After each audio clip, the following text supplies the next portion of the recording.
తిరువూరు నియోజకవర్గ TDP MLA Kolikapudi Srinivasarao విలేకరుల సమావేశంలో మాట్లాడుతూ రాబోయే ఎన్నికల్లో జగన్ కు 11 కన్నా తక్కువ సీట్లతో ఈసారి పులివెందులలో కూడా తెలుగుదేశం పార్టీ అభ్యర్థిని గెలిపించడం ద్వారా ప్రజలు బుద్ధి చెప్తారని జగన్ రెడ్డికి తెలియజేస్తున్నారు. తెలుగు రాష్ట్రాల్లో రాజకీయాల గురించి రాజకీయ వార్తల గురించి మాట్లాడుకున్నంతగా అభివృద్ధికి సంబంధించిన విషయాలు చర్చకు రావు. దురదృష్టం ఏంటంటే చంద్రబాబు నాయుడు గారు ముఖ్యమంత్రిగా పనిచేసిన ప్రతిసారి అన్ని ప్రాంతాల్లో అన్ని రంగాల్లో అంతకు ముందు జరిగిన అభివృద్ధి కన్నా ఎంతో ఎక్కువ అభివృద్ధి జరిగిన మళ్ళీ ఎన్నికలు వచ్చే నాటికి ఆ అభివృద్ధి చెప్పుకోలేకపోవటం వల్ల ఓడిపోయిన సందర్భాలు ఇంతకుముందు చూసాం. దాదాపు 15 నెలల క్రితం కూటమి ప్రభుత్వం అధికారంలోకి వచ్చే నాటికి ఆంధ్రప్రదేశ్ ఆర్థిక పరిస్థితి అగాధంలో ఉందన్న విషయం వైసీపీ వాళ్ళు కూడా ఒప్పుకున్నారు.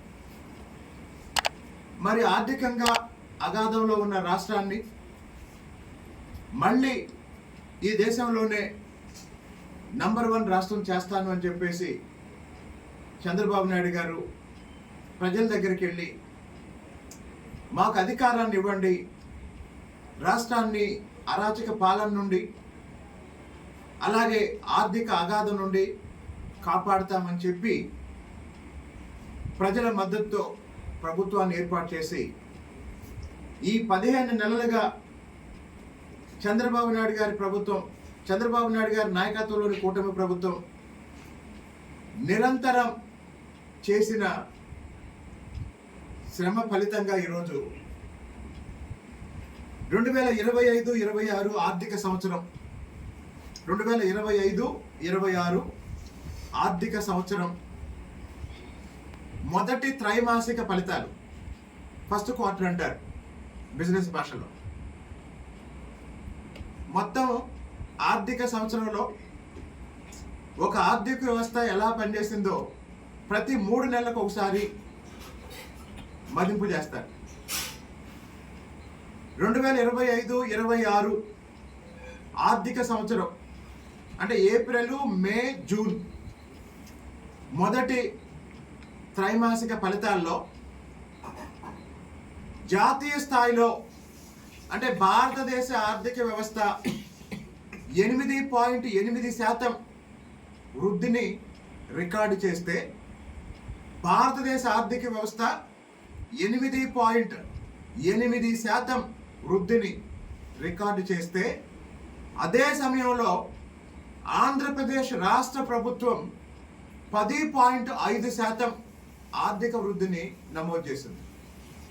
అంటే ఈ దేశ సగటు వృద్ధి రేటు 8.8% అయితే, ఆంధ్రప్రదేశ్ రాష్ట్రం అప్పుల అగాధంలో ఉన్న రాష్ట్రం, నిన్నటి వరకు అరాచక పాలన చూసిన రాష్ట్రం ఇప్పుడు డబల్ డిజిట్ గ్రోత్ రేటుతో, 2 అంకెల వృద్ధి రేటుతో 10.5% వృద్ధి రేటుని నమోదు చేయటం అనేది చంద్రబాబు నాయుడు గారికి మాత్రమే సాధ్యమయ్యే పని.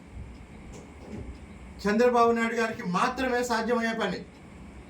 2014-2019 మధ్యకాలంలో కూడా ఇలాగే జాతీయ సగటును అధిగమించి డబల్ డిజిట్ గ్రోత్ సాధించిన రాష్ట్రాన్ని ఆ తర్వాత 5 సంవత్సరాలు పాలించిన జగన్మోహన్ రెడ్డి శ్రీలంక పక్కన, ఇథియోపియా పక్కన, ఇతర చితికిపోయిన దేశాల పక్కన పెట్టాడు. చంద్రబాబు నాయుడు గారు ఎప్పుడు ముఖ్యమంత్రి అయినా ఆంధ్రప్రదేశ్ ఆర్థిక వ్యవస్థ గురించి మాట్లాడుతూ సింగపూర్ పక్కన పెట్టాలంటారు, అమెరికా పక్కన పెట్టాలంటారు, అభివృద్ధి చెందిన జపాన్ పక్కన పెట్టాలంటారు. మరి ఈరోజు ఈ 10.5% వృద్ధి రేటు ఎలా సాధ్యమైందో ప్రజలందరూ ఆలోచించి, జగన్మోహన్ రెడ్డి ఇంట్లో నుంచి బయటికి రాకుండా విమర్శలకు మాత్రమే వీడియోలు తయారు చేసి పెడుతున్నాడు. బయటకు వచ్చి ప్రెస్ మీట్ కూడా కాదు, ఆయన ఇంట్లో కూర్చొని నలుగురిని పిలుచుకొని వీడియోలు తీసి బయటికి పంపిస్తున్నాడు. మరి ఈ 10.5% ఎలా సాధ్యమైందో, ఈజ్ ఆఫ్ డూయింగ్ బిజినెస్ గురించి మాట్లాడిన చంద్రబాబు గారు ఇప్పుడు స్పీడ్ ఆఫ్ డూయింగ్ బిజినెస్ గురించి ఏం చేస్తున్నారో ఎవరన్నా వైసీపీ నాయకులు చర్చకు వస్తే కూటమి ప్రభుత్వం తరపున నేను ఆ చర్చలో పాల్గొని జగన్మోహన్ రెడ్డి గారికైనా ఆయన పార్టీ నాయకులకైనా రాష్ట్రంలో కూటమి ప్రభుత్వ నాయకత్వంలో జరుగుతున్న ఆర్థిక అభివృద్ధి గురించి చెప్పడానికి సిద్ధంగా ఉన్నాను. ఈ గణాంకాలే సాక్ష్యం. ఇది తెలుగుదేశం పార్టీ తయారు చేసిన గణాంకాలు కాదు, కేంద్ర ప్రభుత్వ సంస్థలు తయారు చేసిన నివేదికలు. జాతీయ వృద్ధి రేటు 8.8%, ఆంధ్రప్రదేశ్ వృద్ధి రేటు 10.5%. కాబట్టి రాష్ట్రంలో జరుగుతున్న అభివృద్ధికి సహకరించమని, అలాగనే సంక్షేమ కార్యక్రమాల్లో ఎక్కడైనా పొరపాట్లు కానీ చిన్న చిన్న తప్పులు కానీ ఉంటే మాజీ ముఖ్యమంత్రిగా రాష్ట్ర ప్రజల అభివృద్ధి కోరుకుంటే కూటమి ప్రభుత్వానికి సలహాలు ఇవ్వమని జగన్మోహన్ రెడ్డి గారికి సందర్భంగా విజ్ఞప్తి చేస్తున్నా.